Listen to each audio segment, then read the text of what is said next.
Hi, I'm Dave. I help business leaders to use technology more effectively. And today I just want to talk briefly about making software decisions. Now, I talked before about this idea of you should speak to your competitors, go to trade shows, find out about the different solutions to problems that might be effective. But today I want to look at another approach that you can take, which is the matrix approach. And I'm sure you've come across this before.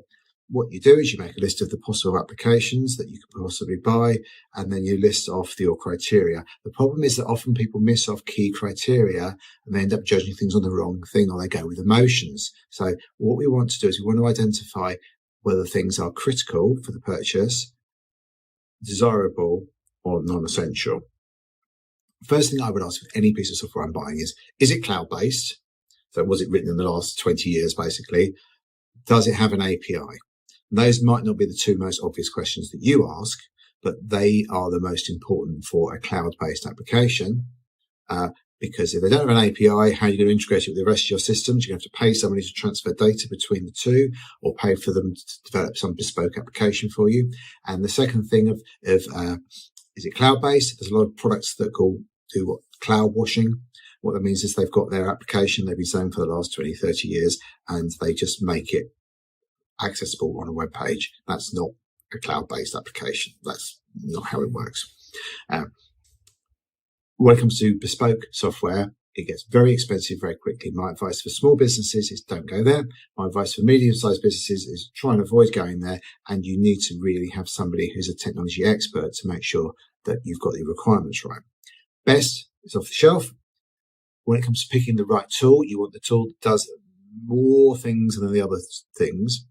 And you want to make sure that you've got a plan for implementation, because the best tool in the world is useless if people don't know how to use it. So at the moment, this is what got me thinking about this today. I'm working on one where we've got a requirement for CRM or possibly an ERP solution. ERP is like more sophisticated, does more stuff in terms of business process. However, the problem is that they're only a small business. Maybe a ERP system is overkill, but they need to get away from paper-based systems. Yes, still. So how can we help them achieve that? Well, the simplest thing we'll do is we'll work out the key requirements for the business workflow, and then make sure that whatever tool that we buy is aligned to those. Now, you don't always get it right, but by asking the right questions, it's normally fairly obvious if the tool's not going to deliver what you need. Sometimes, though, you end up buying a tool for one possible solution and then using it for others. And that can be a way of getting a tool over the line. But you need to be quite careful if you're doing that to make sure that you've not got a tool that's just going to sit there as a silo on its own and not be integrated with the rest of the business. So I hope that makes sense. I've tried not to make this too technical, but essentially we can have an Excel spreadsheet with the different tools, and then we're going to prioritize the things that are most important to us to give us an idea of what the best solution is. And then at the end of it, we'll have a short list of 1 to 3 at most. Pick the best one. But please don't spend months deciding. Just choose something and then get on with your life, because not having the tool is even worse than having the wrong tool.